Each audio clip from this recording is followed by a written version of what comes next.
जय श्री प्रथा। वापस चाणक्य कोचिंग इंस्टीट्यूट के प्लेटफॉर्म पे आप सभी भावी लाइब्रेरियन यानी पुस्तकालय अध्यक्षों का स्वागत है। द्वितीय पेपर भी मेरे पास आ गया है, स्क्रीन पे आप देख रहे होंगे। और इस पेपर में भी 100 क्वेश्चन आए हैं। एक क्वेश्चन 2 नंबर का यानी 200 मार्क्स का। अगर एक क्वेश्चन गलत किया तो 1/3 नंबर कट जाएगा। अब दूसरा, पहला हमने जीके की आंसर की आपको दे दी है। ध्यान रखिएगा, कुंजी पासबुक और गाइडों से नौकरी नहीं प्राप्त कर सकते हैं और पासबुक कुंजी से यूनिवर्सिटी में स्वर्ण पदक नहीं जीता जा सकता है। जी हाँ जी, आप सब जने कहते हैं, मैंने कई स्टूडेंट को देखा है, वो कहते हैं हमने नौकरी की तैयारी तो करी पर सफलता हासिल नहीं करी। आपका ये पेपर जब मैंने अपनी आंखों से देखा तो बहुत सुंदर लग रहा है। कहने का मतलब ये हो गया कि बहुत सरल है। और लास्ट तक बने रहना, पूरे 100 क्वेश्चन सॉल्व करवा रही हूँ। संदर्भ आपको यदि पुस्तिका चाहिए तो मेरे को इस नंबर पर कॉल कर दीजिएगा, आपको मार्गदर्शन मिल जाएगा। और नहीं तो आप इसी पर अपना आंसर या अपना जवाब मेरे को कमेंट कर सकते हैं। पेपर हम शुरू करते हैं। एक संयुक्त विषय वह विषय जिसमें शामिल होता है, इसका बेस्ट आंसर है केवल दो मूल विषय। ठीक है, ध्यान रखिएगा। और चीजें बिल्कुल फैक्चुअल है, इसलिए इसके अंदर ऐसा कोई तर्क नहीं बनता। कॉलम वर्गीकरण में ए से एम तक के विषय निम्न आधार पर व्यवस्थित होते हैं। आंसर आएगा बढ़ते विकास। कॉलम वर्गीकरण के किस संस्करण में 2 खाली अंकों का लगातार उपयोग करने की अवधारणा पेश की गई थी? तो आंसर आएगा तीसरा, इंडो अरबी। बहुत सरल प्रश्न आ गया। इंडो अरबी अंकों के आधार में रिक्त अंक होता है 0। पुस्तकालय विज्ञान में किसी विशेष विषय के विकास में प्रयुक्त होने वाले विषयों को क्या कहा जाता है? हेल्पिंग विषय कहा जाता है। बिल्कुल, जो मददगार सब्जेक्ट होते हैं। अच्छा, इसका है, पढ़ना चाहें तो बहुत अच्छी चीज है ये। डीडीसी में 100 से 600 तक मुख्य श्रेणियां निम्न में से संबंधित है। आंसर आएगा प्रयोज्यता।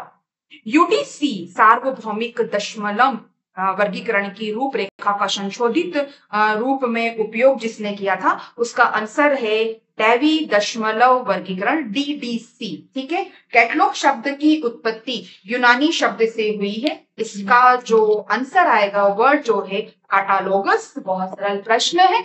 किसने पुस्तकालय सूची को इस रूप में परिभाषित किया कि दस्तावेजों की एक सूची जो किसी निश्चित योजना के अनुसार व्यवस्थित होती है? यह एक ग्रंथ सूची से इस प्रकार भिन्न है कि यह किसी पुस्तकालय या संग्रह की पुस्तकों की सूची होती है। तो आंसर है S.R. रंगनाथन।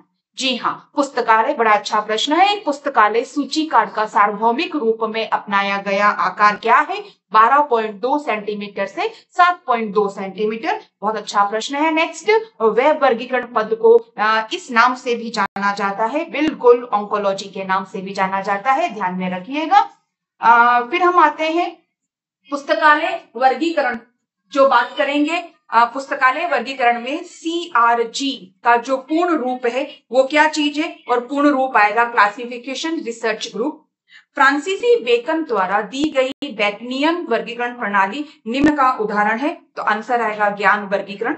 निम्न में से कौन सी एक अनुक्रमणीयकरण प्रणाली जे कैंसर द्वारा विकसित की गई है? तो आंसर आएगा व्यवस्थित अनुक्रमणीय। फिर आएगा, जब किसी मानवीय सिद्धांत को प्रमुख विषय के प्रथम क्रम के विभाजन में लागू किया जाता है तो उसे क्या कहा जाता है? कैनन कहा जाता है। बड़े अच्छे शब्दों के अंदर एकदम सरलतम प्रश्न पूछा गया। बड़े सटीक शब्दों के अंदर क्वेश्चन बने हुए हैं और सरल पेपर है। निम्नलिखित में से कौन सा जेसी ब्रुनेट की प्रणाली का एक मुख्य वर्ग है? आंसर आएगा चंद्रेलिया।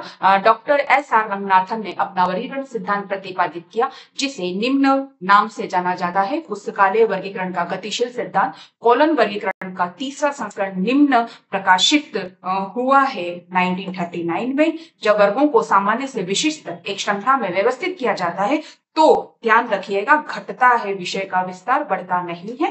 निम्नलिखित में से कौन सा पुस्तकालय प्रसूचीकरण में उपयोग किया जाने वाला एक शब्दावली नियंत्रण उपकरण है? तो आंसर आएगा विषय शीर्षक सूची। थिसॉरस में निम्नलिखित में से कौन सा गैर पदानुक्रमिक संबंध का उदाहरण है? तो आंसर आएगा सहचार्य संबंध।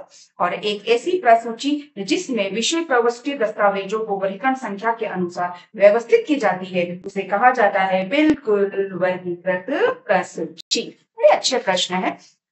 पढ़ाई करी हो किताबों से तो आपका सभी का सिलेक्शन श्योर है। अब आते हैं हम, बड़ा अच्छा प्रश्न है लेकिन इसको अलग अलग मैं थोड़ी सी मैं लिखूंगी नहीं, लेकिन इस प्रश्न का जवाब मैं आपको यहाँ दे देती हूँ। निम्नलिखित में से कौन सा ग्रंथ सूची मानक, ये ध्यान रखिएगा, गैर पुस्तक सामग्री के लिए नहीं है, लेकिन आप यहाँ पढ़ेंगे तो सब है, लेकिन इनके पीछे जो ये क्लिक है उससे इनकी क्लासिफिकेशन अलग हो रही है। ये है मोनोग्राफी के लिए और ये है अंतरराष्ट्रीय मानक ग्रंथ सूची के लिए, ये कंप्यूटर के लिए है और फिर आता है मुद्रित के लिए, इसलिए इसका आंसर आएगा ई। आपका अनुद्रित प्रश्न आप यहाँ करके आएंगे तो बढ़िया है। नेक्स्ट है FRBR गुणकोश संबंध वर्ष 2004 में निम्न द्वारा विकसित किया गया, SR रंगनाथन के द्वारा। निम्नलिखित में से कौन सी सूची मानक ग्रंथ मानकों के अंतर्गत नहीं आती है? वापस ध्यान में दीजिएगा, नहीं आती है, तो इसका भी आंसर अनुत्तरित प्रश्न ही है। ये सभी चीजें आती है, ध्यान में रखिएगा।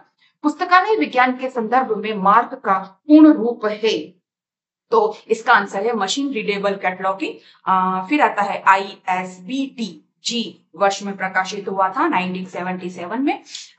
AS जो आप इस प्रश्न को देखेंगे, AACR द्वितीय का तीसरा संस्करण बनाने के बजाय एक पूरी तरह से नया कोड विकसित किया गया जिसे कहा जाता है। तो आंसर आएगा RDA संसाधन विवरण और अभिगम। बहुत अच्छी चीज है, इसको समझिएगा, किताबों से पढ़िएगा, गाइडों में मत चलिएगा। फिर कह रही हूँ, सूची कोड में संपादक अनुवादक को दस्तावेज की विषय वस्तु के लिए उत्तरदायी व्यक्ति नहीं माना जाता है। आंसर आएगा AACR1, ध्यान में रखिएगा।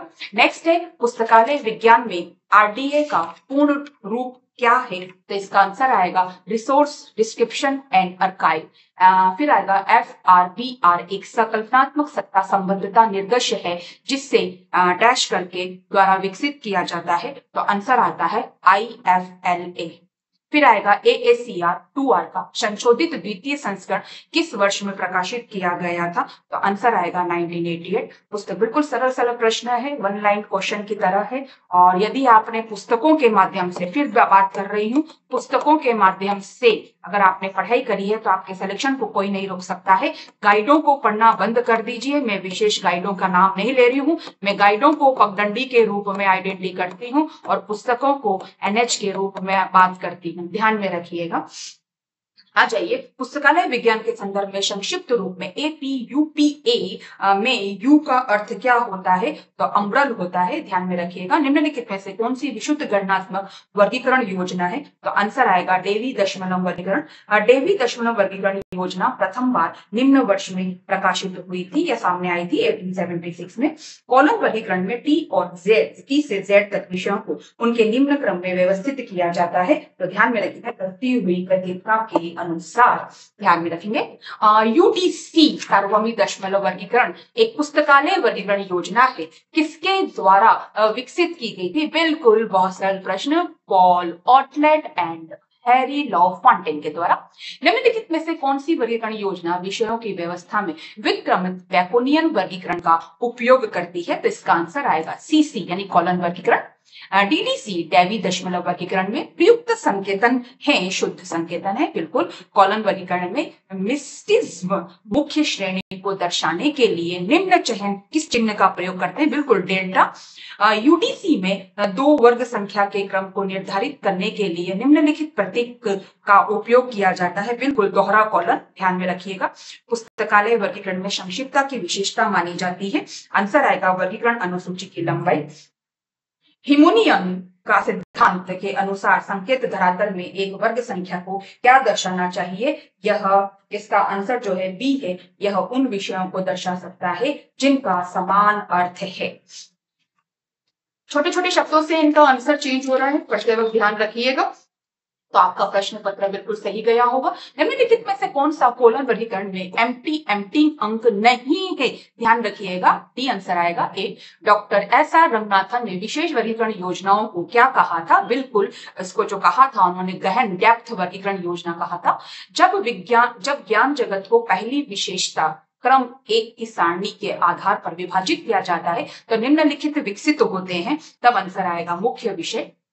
एस आर रंगनाथन की कोलन वर्गीकरण प्रणाली में औषधि अनुसूची के अंतर एलोपैथी को किस श्रेणी में रखा गया है? तो आंसर रखेंगे संयुक्त मूल विषय में। सूक्ष्म जीव विज्ञान का निर्माण निम्नलिखित पर आधारित है, तो ध्यान रखेंगे क्लस्टरिंग। निम्नलिखित में से कौन सा डॉक्टर एस आर रंगनाथन द्वारा दिए गए विषय निर्माण की विधियों में शामिल नहीं है?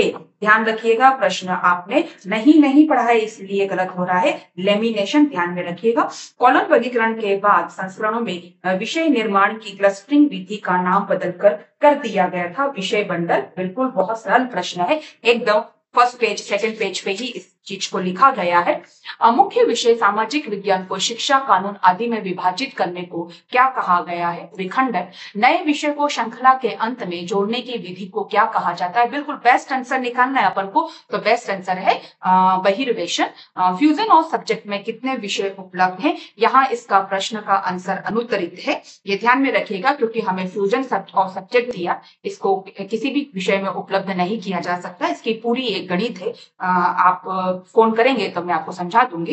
नेक्स्ट है साइनोलॉजी विषय को ज्ञात जगत में विषय निर्माण की किस विधि के अंतर्गत वर्गीकृत किया गया है? लेमिनेशन। जब कोई विचार विभिन्न क्षेत्रों में प्रयोग किया जाता है और उससे एक नया विषय विकसित होता है तो विषय निर्माण की इस विधि को कहा जाता है समूहीकरण। एक मूल विषय वह विषय होता है जो निम्न रूप में अस्तित्व में रह सकता है स्वतंत्र रूप में। कॉलन वर्गीकरण में 7वें संस्करण के लगभग कितने मूल विषय हैं? 779। फिर अनुसंधान प्रणाली। विज्ञान निम्नलिखित में से किस विषय निर्माण की विधि से बनाया गया है? लेमिनेशन। ध्यान में रखिएगा। वेदों के अनुसार निम्नलिखित में से कौन सा ज्ञान का एक विभाजन नहीं है? मोक्ष। ध्यान में रखिएगा। जेम्स डफ ब्राउन द्वारा कौन सी वर्गीकरण योजना विकसित की गई है? तो विषय वर्गीकरण।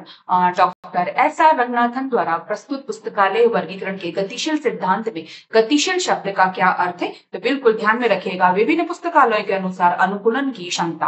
पुस्तकालय में वर्गीकरण प्रणाली का उपयोग करके किस पुस्तक का वर्गीकरण करने वाले व्यक्ति को क्या कहा गया है? बिल्कुल क्लासिफाइडर।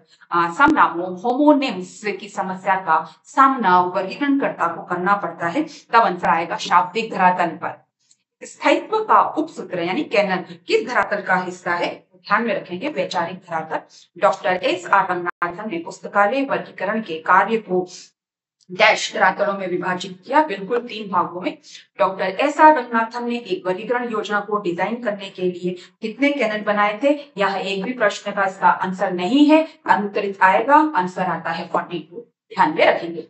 विस्तार की कमी का कैनन का अर्थ है वर्गों की निम्न क्रम व्यवस्थित किया जाता है विशिष्ट से सामान्य की ओर। कोलन वर्गीकरण के प्रथम संस्करण का संबंध डैश प्रकार की प्रणाली है। विशुद्ध गणनात्मक वर्गीकरण योजना। एक थिसॉरस में आरटी पद का अर्थ है, इसका आंसर है रिलेटेड टर्म। किस सूचीकृत भाषा को मनुष्य के बीच उनके दैनिक जीवन में विचारों के संचार के लिए विकसित किया गया है? तो आंसर आएगा प्राकृतिक अनुक्रमणीय भाषा। निम्नलिखित में कौन कीवर्ड अनुक्रमण में अग्रणी है? तो आंसर आ जाएगा आपका HP लुह। किस खोज युक्ति में प्रत्याहन यानी रिकॉल और परिशुद्धता यानी प्रेसिशन एक दूसरे से निम्न प्रकार से संबंधित होते हैं? तो इसका आंसर आएगा व्युत्क्रमानुपाती। इसका बड़ा अच्छा कोटेशन है, क्लास में पढ़ते हैं तब अच्छी समझ में आ जाता है।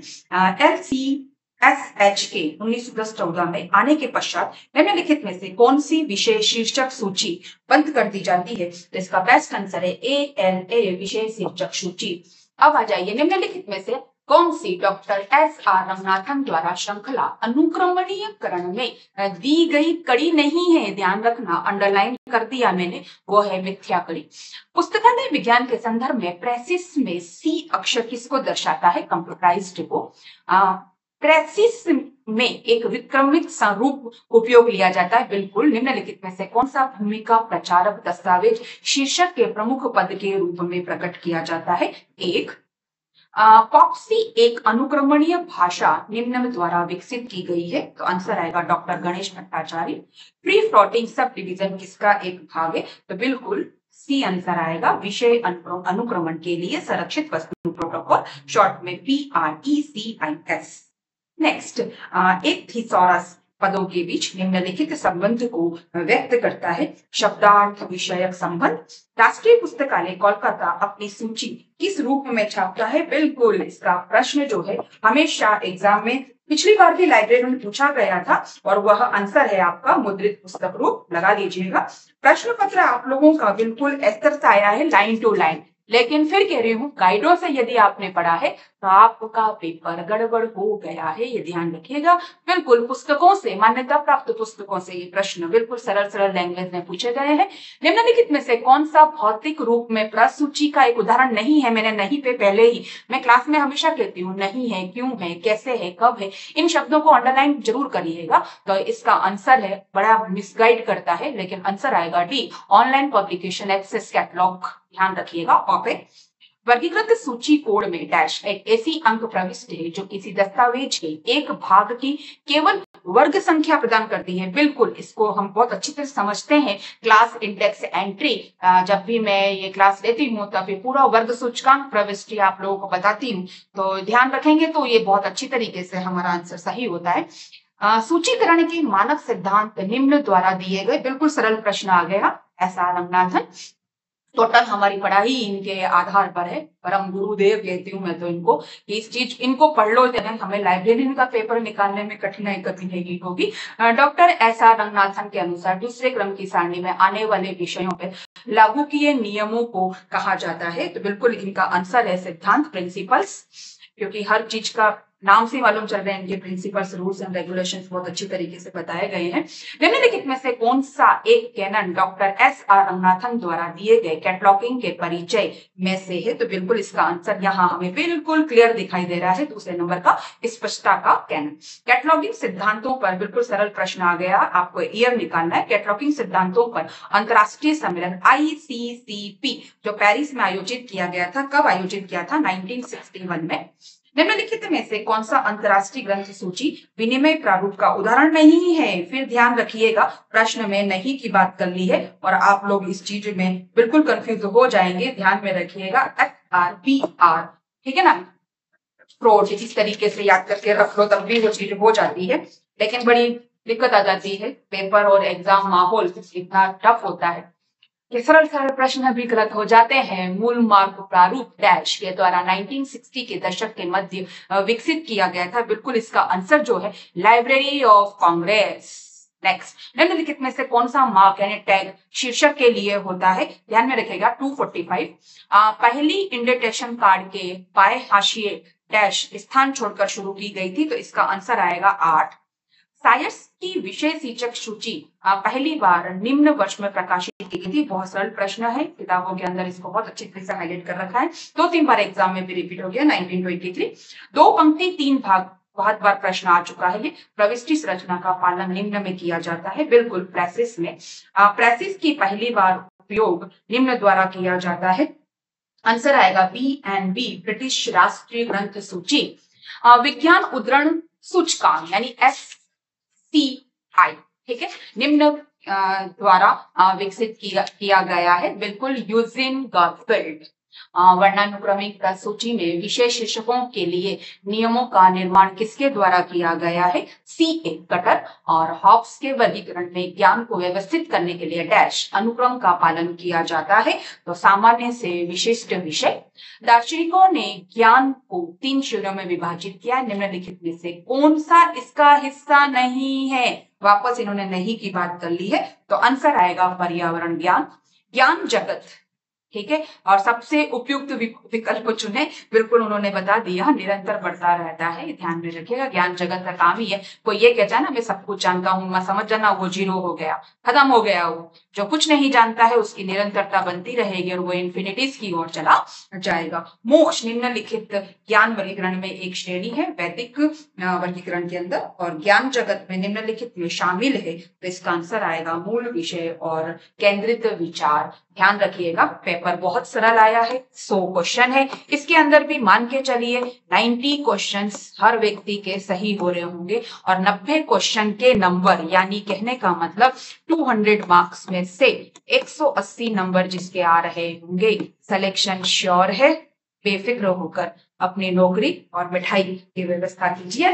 तब तक के लिए हम आपसे विदा लेते हैं।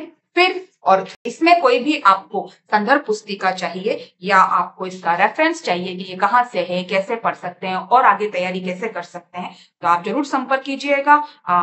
कैप्शन लॉग के अंदर या मैसेज में आप टाइप कर दीजिएगा। हम हमेशा आपके साथ हैं। चाणक्य कोचिंग आप सभी का स्वागत करता है। तब तक के लिए थैंक यू, गुड नाइट।